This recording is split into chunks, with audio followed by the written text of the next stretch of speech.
Sang istri sangat mencintai putrinya. Dia memberikan pakaian baru untuk dikenakan dan tidak pernah meminta untuk melakukan apapun. Putrinya menjadi sangat malas. Dia akan duduk sepanjang hari tanpa melakukan apapun selain mengagumi dirinya sendiri.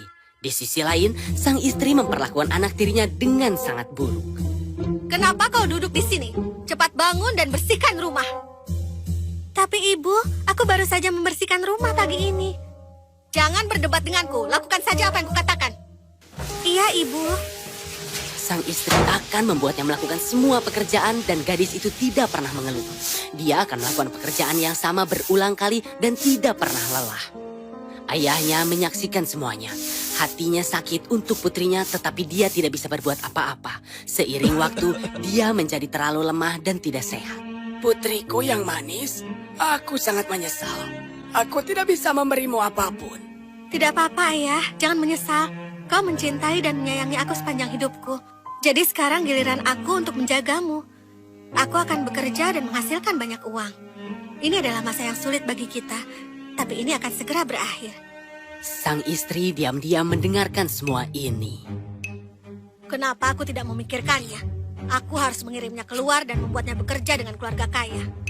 Aku akan mengirimnya pergi untuk mendapatkan uang, dan apapun yang dihasilkan akan menjadi milikku. Aku dan putriku akan memiliki kehidupan yang selalu aku inginkan. Kau benar.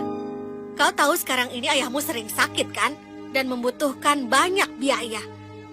Kenapa kau tidak keluar dan bekerja dengan keluarga kaya? Kau bisa menjadi pelayan yang baik. Beraninya kau.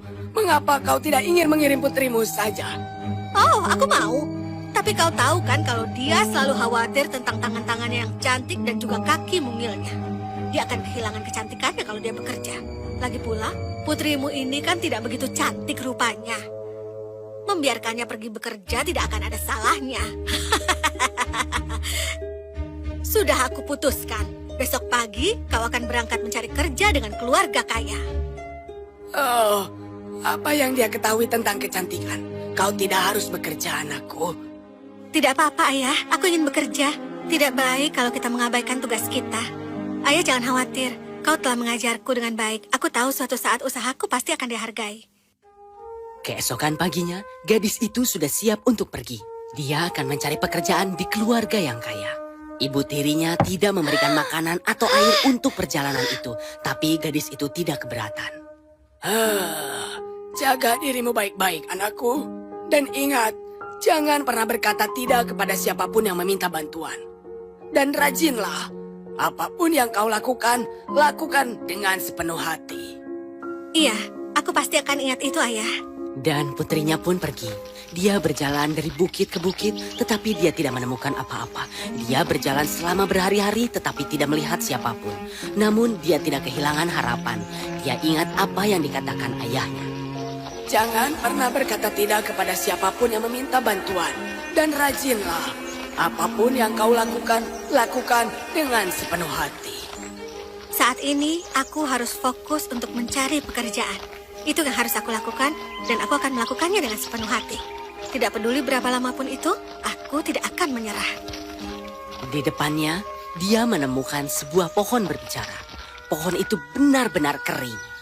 Halo, nak. Kau tampaknya akan pergi ke suatu tempat. Maukah kau membantu aku menyingkirkan cabang-cabang keringku? Akan kulakukan kebaikan padamu sebagai imbalan. Oh, tentu saja. Gadis itu kemudian memanjat dan mematahkan semua cabang kering dengan tangannya. Dia tidak berhenti sampai pohon benar-benar bersih dari ranting kering dan siap untuk tumbuh daun yang baru. Pohon itu berterima kasih padanya dan gadis itu berjalan lagi. Sedikit lebih jauh, dia menemukan pohon yang merambat. Di samping pohon itu ada skop yang tampak aneh. Pohon itu berbicara kepada sang gadis. Halo, apa kau mau membajak dekat akarku? Aku akan melakukan apapun padamu sebagai balasan. Gadis itu mengambil sekop dan mulai membajak. Dia membajak dan membajak sampai telapaknya terasa sakit. Oh, tanganmu pasti sakit. Tidak apa-apa, nanti juga akan sembuh. Kau membutuhkan bantuanku dan aku harus membantumu. Pohon itu berterima kasih padanya dan gadis itu kembali berjalan. Sedikit lebih jauh, dia menemukan sebuah tungku yang rusak. Dan tungku itu memanggilnya. Gadis kecil, Apa kau akan membersihkanku dan membuatku rapi? Aku akan melakukan kebaikan padamu sebagai balasan. Gadis itu melihat tungku ini memiliki banyak retakan. Dia berpikir sebentar. Dia kemudian membawa lumpur dan mencampur dengan kakinya. Dia kemudian menggunakan lumpur itu untuk menutup semua retakan. Tungku itu sekarang baru seperti sebelumnya.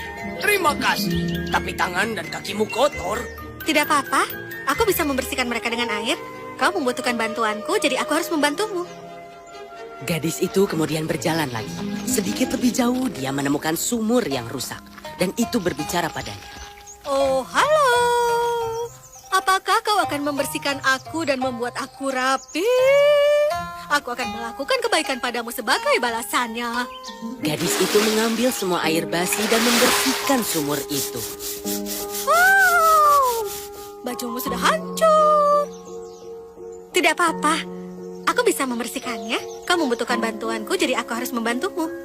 Sumur itu berterima kasih padanya dan gadis itu berjalan kembali. Sedikit lebih jauh, dia mendengar suara kecil yang lucu. Itu seekor anjing. Anjing itu berlumpur dan memiliki bulu yang panjang. Apakah kau akan memotong rambutku dan memandikan aku di sungai? Aku akan melakukan kebaikan padamu sebagai imbalannya. Gadis itu melakukan hal yang sama. Anjing itu sekarang tampak bahagia dan sehat. Dia mengucapkan terima kasih pada gadis itu. Gadis itu mencuci tubuhnya di sungai dan berjalan lagi. Segera gelap pun tiba. Dia menemukan sebuah rumah. Di rumah itu hidup 7 peri. Maaf mengganggu kalian, tapi di luar gelap. Bisakah aku menginap di sini malam ini? Kemana kau akan pergi? Aku sedang mencari pekerjaan. Benarkah begitu? Mengapa kau tidak bekerja di sini? Ada 7 kamar. Kau harus membersihkan semua 6 kamar setiap hari. Tapi kau harus ingat, jangan pernah masuk ke ruang yang ke-7. Apa kau setuju? Aku sangat bersyukur. Terima kasih. Aku akan melakukan apa yang kau katakan. Dia pun melakukannya. Dia bangun setiap hari dan membersihkan semua 6 kamar. Dia tidak pernah melihat ke ruang ke-7. Setahun berlalu dan gadis itu mendapat cukup uang. Dia ingin kembali ke ayahnya yang sedang sakit. Sebelum kau pergi, beritahu kami, kenapa kau tidak ingin tahu tentang ruang yang ke-7? Ayahku mengajariku untuk selalu mengikuti tugasku. Selama aku bekerja di sini, tugasku adalah mematuhi kata-kata kalian. Kami senang dengan kejujuranmu, nak. Ketekunanmu telah membuat kami terkesan. Ikut denganku, sudah waktunya untuk hadiahmu. Para peri membawa gadis itu ke ruang ke-7. Di dalamnya ada tumpukan koin emas dan perak. Pergi dan bergulinglah di koin-koin itu. Sebanyak apapun koin yang menempel, itu adalah milikmu. Gadis itu melakukan apa yang diminta. Dia berguling di tumpukan koin emas dan kemudian di tumpukan koin perak. Dia bersinar seperti bintang karena semua koin menempel padanya. Dia melambaikan tangan pada peri-peri itu dan pergi. Dalam perjalanan kembali, dia menemukan anjing yang dia mandikan. Anjing itu memiliki banyak mutiara dan bukannya bulu. Kemarilah, kau membantuku ketika aku sedang membutuhkan. Kemarilah dan ambil mutiara sebanyak yang kau mau. Gadis itu mengenakan untayan mutiara di sekitar tangan, kaki, dan lehernya. Dia berterima kasih pada anjing dan kembali jalan. Sedikit lebih jauh, dia menemukan sumur yang telah dia bersihkan. Kemarilah, kau membantuku ketika aku sedang membutuhkan. Ayo minum air dan hilangkan dahagamu. Ada banyak kendi yang disimpan dekat sumur untuk pelancong. Gadis itu mengambil kendi, mengisi dengan air, dan minum sepuas hati. Dia mengucapkan terima kasih dan pergi. Sedikit lebih jauh lagi, dia menemukan tungku yang telah dia perbaiki. Kemari, nak. Kau membantuku ketika aku sedang butuh. Ayo makan roti dan kue segar ini. Lalu gadis itu makan sebanyak yang dia ingin dan membawa beberapa untuk ayahnya. Dia berterima kasih pada tungku dan pergi. Sedikit lebih jauh, dia menemukan pohon merambat anggur yang telah dia tanam. Kemari, nak. Kau membantuku ketika aku sedang butuh. Ayo minum jus anggur ini. Lalu gadis itu makan sebanyak yang dia mau dan mengambil beberapa untuk ayahnya. Dia mengucapkan terima kasih pada pohon dan berjalan pergi. Sedikit lebih jauh, dia bertemu pohon yang dia tolong. Pohon itu hijau seperti seharusnya dan banyak buah pir segar. Sini, nak. Kau membantuku ketika aku sedang butuh. Kemari dan makan pir segar ini. Lalu gadis itu makan sebanyak yang dia mau dan mengambil beberapa untuk ayahnya. Dia mengucapkan terima kasih pada pohon dan berjalan pergi. Saat dia pulang ke rumah, dia senang melihat ayahnya. Dia tidak sakit lagi dan menunggunya di pintu. Dia berlari ke arahnya dan memeluknya erat-erat. Ketika ibu datang, dia terkejut melihat suami yang sehat dan anak perempuannya yang kaya. Dia ditutupi dari ujung sampai rambut kaki dalam emas, perak, dan banyak lagi. Mengabaikan ibu, sang putri dan ayahnya berjalan masuk. Ibu tiri menyadari bahwa suaminya tidak akan membiarkannya memiliki apapun. Dia segera memanggil putrinya dan memintanya pergi mencari pekerjaan di keluarga kaya. Dengarkan sekarang. Kau harus menghasilkan lebih dari dia. Aku percaya padamu. Dia punya mutiara, kau harus memberikanku rubi. Anak perempuan itu melambaikan tangan dan mulai berjalan. Dia tidak lama berjalan ketika dia menemukan pohon yang benar-benar kering. Pohon itu memintanya bantuan untuk menyingkirkan ranting-ranting kering dengan imbalan perbuatan baik. Apakah serius? Aku tidak akan mengotori tanganku yang bersih ini dan kakiku yang cantik untuk dahan keringmu. Tidak peduli apapun.